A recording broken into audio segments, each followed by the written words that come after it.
آج میں بات کرنے والی ہوں یورپین کنٹری پرتگال کی، جس کا آفیشیل نام پرتگیسیا ریپبلکا ہے۔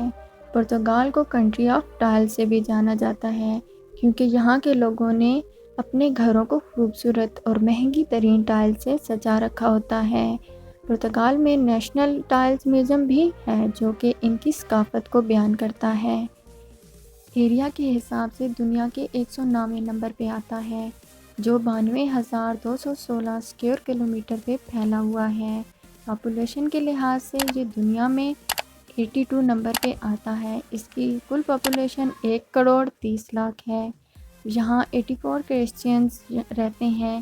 8% ایسے لوگ ہیں جو کسی مذہب کو نہیں مانتے اور باقی 8% مختلف مذاہب سے تعلق رکھتے ہیں۔ پرتگال کا سب سے بڑا سٹی لسبن ہے اور یہی کیپٹل بھی ہے۔ یہاں تقریباً پرتگال کے 30 لاکھ لوگ رہتے ہیں۔ لسبن میں ویسکو دا گاما نام سے ایک برج ہے جس کی لمبائی 10 میلز یعنی 17 کلومیٹر ہے۔ یہ یورپ کا سب سے لمبا برج ہے۔ پرتگال کے لوگ فٹ بال کھیلنا اور دیکھنا بہت پسند کرتے ہیں۔ یہی وجہ ہے کہ ان کا نیشنل گیم بھی فٹ بال ہے اور دنیا کے بہترین فٹ بال کھلاڑی کرسٹیانو رونالڈو کو آپ جانتے ہی ہوں گے۔ جی ہاں، یہ بھی پرتگال میں ہی پیدا ہوئے، جو کہ دنیا کے امیر ترین اسپورٹس مینز میں سے ایک ہیں۔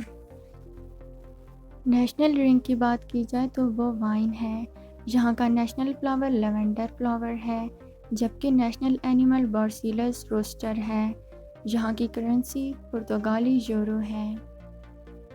پرتگال میں 15 ورلڈ ہیریٹیج سائٹس ہیں جو کہ ہر سال لاکھوں ٹورسٹ کو اپنی طرف کھینچتی ہے۔ جی ڈی پی کی بات کی جائے تو یہ 240.7 بلین US ڈالر ہے۔ اس کنٹری کا زیادہ تر profit oil refineries, food processing, textile fishing اور ٹورزم ہے۔ اس کے علاوہ یہاں یورینیم کے بہت زیادہ ذخائر موجود ہیں جو کہ ایٹم بم بنانے میں استعمال ہوتی ہے۔ دنیا میں سب سے بڑا آملیٹ بنانے کا اعزاز ویسے تو ترکی کے پاس ہے، لیکن اس کو بنانے والا پرتگالی تھا جس نے اپنے 150 ساتھیوں کے ساتھ 6.466 ٹن کا آملیٹ بنایا، جو کہ ایک ورلڈ ریکارڈ ہے۔ ویڈیو اچھی لگی تو لائک سبسکرائب کر دینا کیونکہ بہت سی ایسی ویڈیوز میں بناتی رہوں گی۔